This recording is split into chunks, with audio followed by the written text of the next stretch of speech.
जितने पुराण हैं, वेद हैं, ये लिपिबद्ध बाद में हुई है। व्यास जी ने आकर के लिपिबद्ध किया द्वापर के तृतीय चरण में। द्वापरे समृद्ध प्राप्ते तृतीय युग पर जाता पराशरात योगी वासव्याम कलया हरे। तो व्यास जी महाराज ने लिपिबद्ध किया द्वापरांत में। लेकिन महर्षि वाल्मीकि जी ने तो महाराज त्रेता में ही, भगवान श्री राम के काल में ही श्रीमद् वाल्मीकि रामायण की रचना की। सबसे पहली रचना वाल्मीकि रामायण है और सबसे पहले कवि महर्षि वाल्मीकि है। इसलिए उन्हें आदि कवि और कवीश्वर भी कहा जाता है। लेकिन महर्षि वाल्मीकि जी से भी श्रेष्ठ कवि जो हैं वो हमारे आराध्य श्री हनुमान जी महाराज हैं।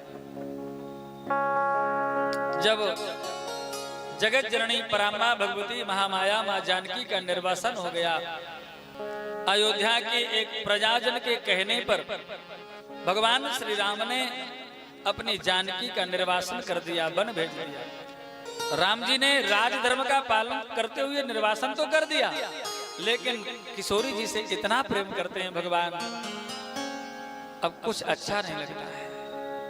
जितनी देर राज्यसभा में है, राजकाज में है, उतनी देर तो ठीक है, संचालन करते हैं, ठीक ठाक रहते हैं। लेकिन जैसे राज्यसभा से अलग होते हैं, महलों में जाकर के अंतःपुर में चले जाते हैं और निरंतर सीते सीते सीते पुकार पुकार करके राघवेंद्र 24 घंटे रोते। भोजन पानी कुछ अच्छा नहीं लगता है। श्री हनुमंतलाल जी महाराज भगवान के अनन्य सेवक हैं, निरंतर सेवा में उपस्थित रहने वाले हैं। हनुमान जी महाराज सेवा में जैसे गए हैं, आज राघवेंद्र ने कहा हनुमान कृपा करो,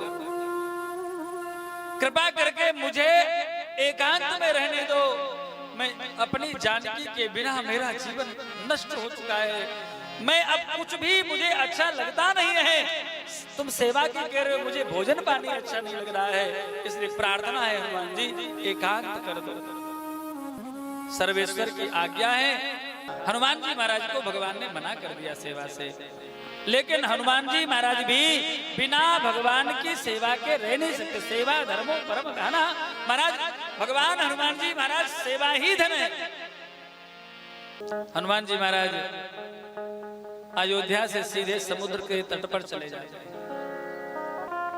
वहां पर जो शिलाखंड है ना, उन शिलाखंडों में जो बाहर बड़े बड़े पहाड़ के शिलाखंड पड़े हुए हैं, वहां पर उन शिलाखंडों में अपने वज्र नख से हनुमान जी महाराज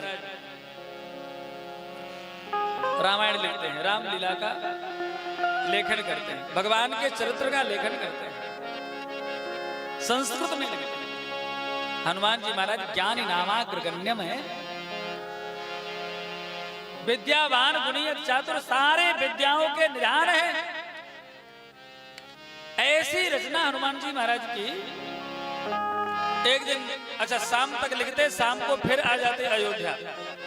द्रुतगामी है, पवनगामी है, अयोध्या फिर आ जाते, रात्रि विश्राम करते अयोध्या में, प्रातः काल फिर चलते। एक दिन रास्ते में जा रहे थे, अचानक महर्षि वाल्मीकि जी का स्मरण हुआ, चलो आज वाल्मीकि जी को प्रणाम करते हुए चलते। महर्षि वाल्मीकि के चरणों में जाकर के रास्ते में ही प्रणाम किया। प्रणाम जब किया तो हाथ जोड़े तो सामने हनुमान जी का नखाग्र दिखाई दिया। बड़े बड़े नख हनुमान जी के थे।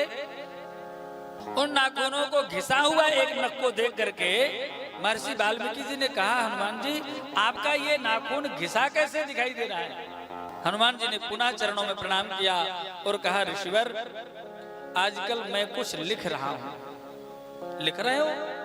हाँ, अब बिना भगवान की सेवा के तो हम रह नहीं सकते हैं, इसलिए क्या करें, अब भगवान के गुणानुवाद ही आश्रय रह गए हैं। इसलिए मैं समुद्र किनारे जाकर के और शिलाखंडों पर अपने वज्र नख से कुछ लिखता हूँ, भगवान के गुणानुवादों का गायन करता हूँ, लिखता हूँ।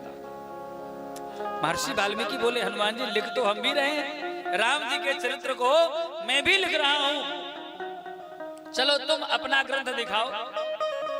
वाल्मीकि जी तो कागज में लिख रहे थे, जो भोजपत्र आदि थे उनमें लिख रहे थे, लेकिन हनुमान जी तो शिलाओं में लिख रहे थे।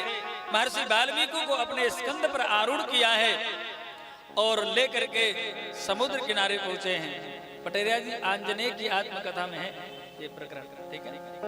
उन्होंने लिखा है, सुदर्शन चक्र जी ने लिखा है। जैसे ही समुद्र के तट पर उन शिलाखंडों के सामने श्री हनुमान जी महाराज ने वाल्मीकि महर्षि को उतारा है और एक एक श्लोक का दर्शन किया, पढ़ने लगे। महाराज झरझर करके अश्रुधारा प्रवाहित होने लगी, कंठ गदगद हो गया, रोमांच हो गया, अष्ट सात्विक महाभावों का उदय हो गया।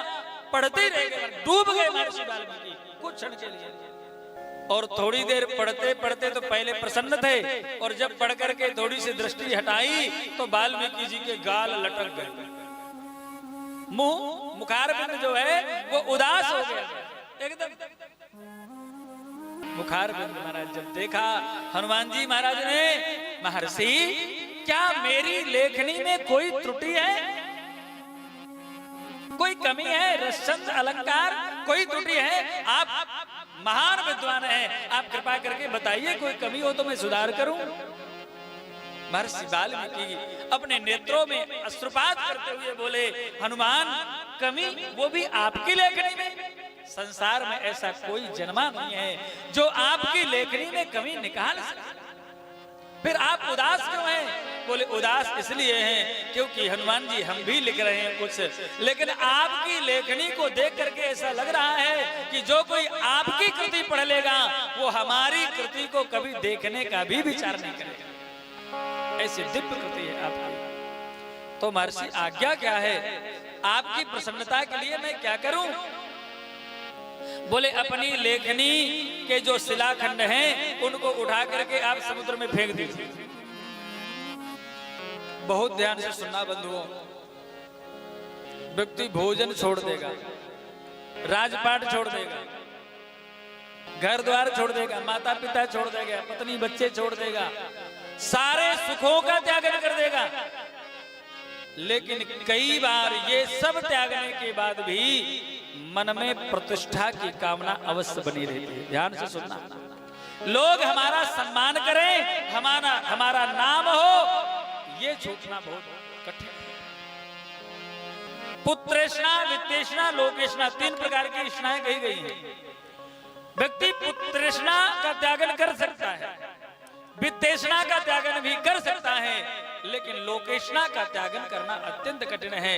और जब तक लोकेष्णा का त्यागन नहीं होगा तब तक भगवत प्राप्ति होने वाली नहीं। ये शिक्षा दे रहे हैं महर्षि वाल्मीकि। हनुमान जी महाराज ने उठा करके उन शिलाखंडों को और समुद्र में फेंक दिया। जब फेंका तब महाराज वहां पर सिद्धलोक के सिद्ध प्रकट हो गए, और कुछ कतिपय, बाकी सब तो डूब गए, कुछ शिलाखंडों को उन्होंने पकड़ लिया और लेकर के सिद्धलोक ले गए। उन्हीं श्लोकों से एक ग्रंथ बन गया हनुमान नाटक, आज भी गीता प्रेस से प्रकाशित है। आप सब लोग प्राप्त करके उनका पारायण अवश्य किया करेंगे। हनुमान जी की लेखनी है, उनके द्वारा लिखे हुए। अब क्या सिद्ध हो गया? महर्षि वाल्मीकि से भी श्रेष्ठ कवि जो है वो श्री हनुमंत लाल जी महाराज हैं।